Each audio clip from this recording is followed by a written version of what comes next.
Imagine a horizon where the desert meets the sky in a haze of heat and silence.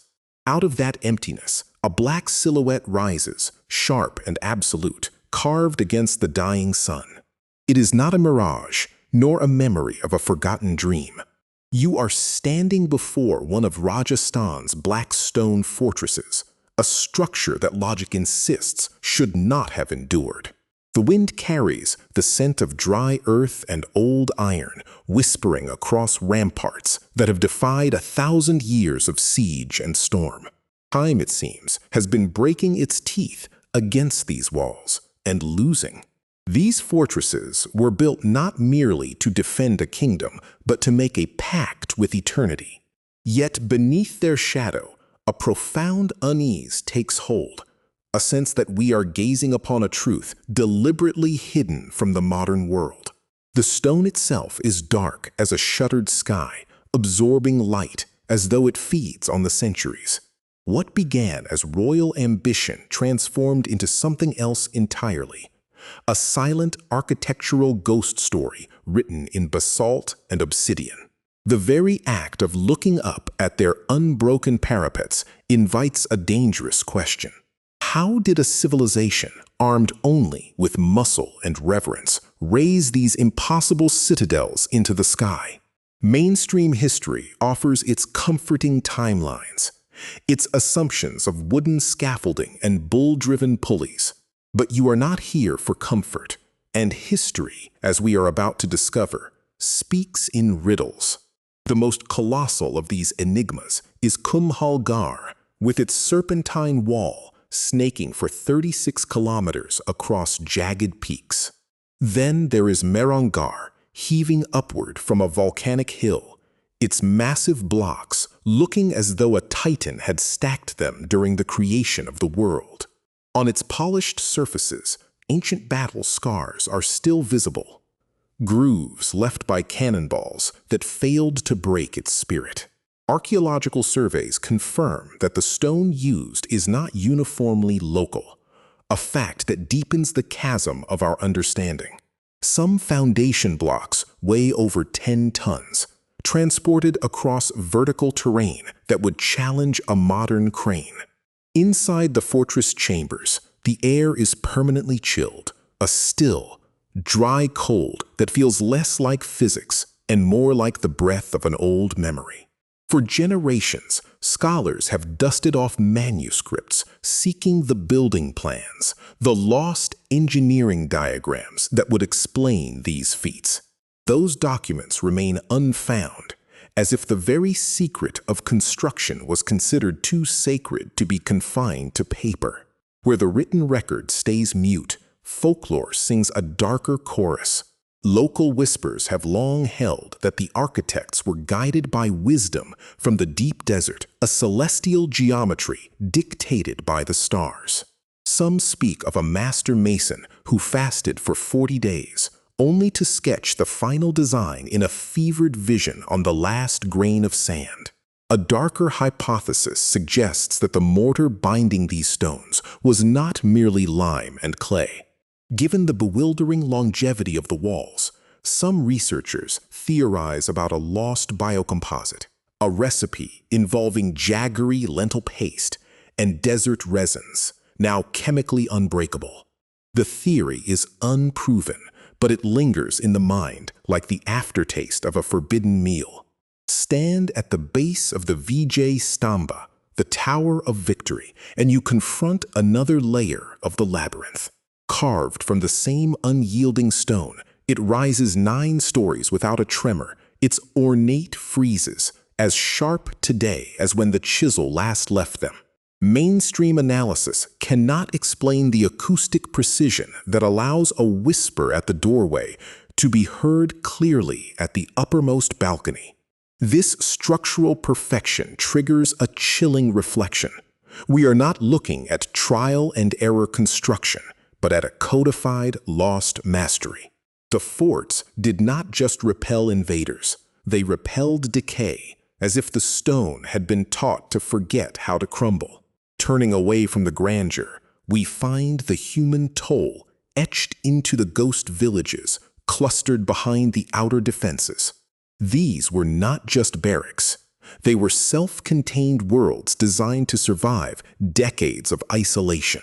A labyrinth of underground aqueducts still channels water through darkness, a network so complex that modern geologists have yet to fully map its arteries. Walking these tunnels with a lantern, you hear nothing but the drip of unseen moisture and the echo of your own mortality. The silence down there is a physical weight pressing on the chest, reminding you that history is not a flat page, but a deep, consuming well. The Rajput rulers who commissioned these citadels were driven by a fierce, almost supernatural obsession with legacy. For them, a fortress was not a building. It was a living ancestor, a protector stone that must never sleep. Legend tells of a ritual where the builder would bury a living man beneath the cornerstone, a guardian soul to bind the structure in blood.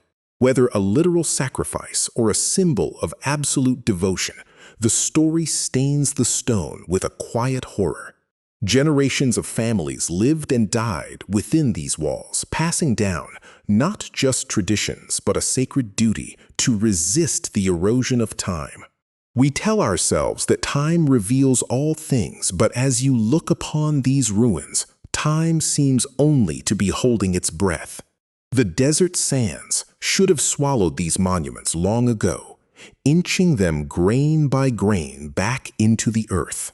Instead, the fortresses remain uncapitulated, their shadows growing longer with each sunset but never fading at dawn. The void of the desert night above Jaisalmer fort brings the second motif into sharp relief: the abyss and the stars. The fort, built from golden yellow sandstone, glows like a dying ember at twilight, but here we confront a deeper obscurity in the black stone variants to the south. Under a canopy of alien stars, the dark walls become a piece of the cosmic night, as if the stone had been quarried from a fallen meteorite. This visual fusion of landscape and sky taps into a primitive fear, the terror of things too vast and too old to be fully perceived. Astronomers have noted that several fortress alignments correspond to precise solstitial angles, integrating the celestial map into the terrestrial defense.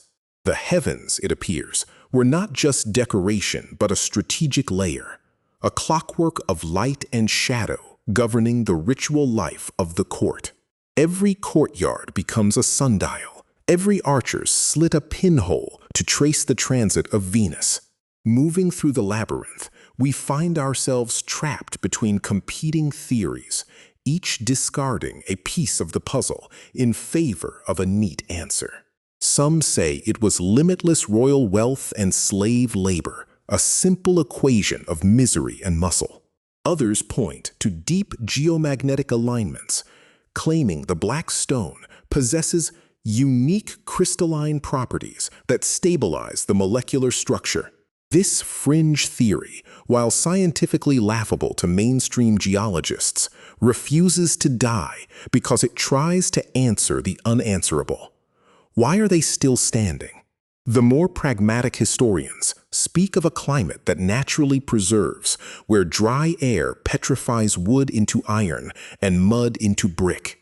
But even they pause at the seamless joinery of megalithic blocks, where a razor blade cannot find entry. There is a precision here that exceeds the functional, a mathematical perfection that feels closer to an incantation than a craft.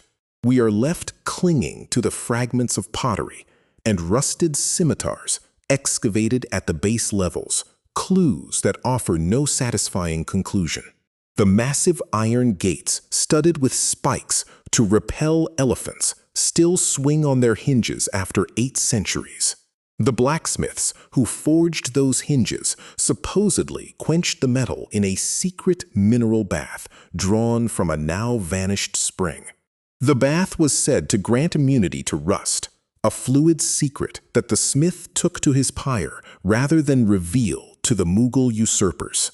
The human obsession with these stone titans has claimed many minds, drawing treasure hunters and mystics into the Thar's empty void. Some expeditions vanished completely, their tracks erased by a single night's sandstorm, as if the desert were a jealous custodian. Those who returned spoke in hushed tones of a psychological weight, a sensation of being watched by the architecture itself. In the deepest cisterns, the water lies so still it forms a perfect mirror, reflecting the face of a visitor until they no longer recognize themselves. This is the toll of seeking truth in a place designed to hide it. The boundary between the watcher and the watched begins to dissolve. We find reports of a British surveyor in the 19th century who spent a decade documenting every stone of Chittorgarh. On the night he completed his final map, he set his notes ablaze, claiming the fortress had corrected his measurements in his sleep. Was it madness? Or did he glimpse a truth too slippery for the rational mind? The possibility that the monument is still actively defending itself against understanding. There is a comfort in believing history is a solved puzzle until you stand at the edge of this silence. The ramparts of the black stone fortresses do not offer answers. They offer a stark meditation on the hubris of nations and the fragility of memory.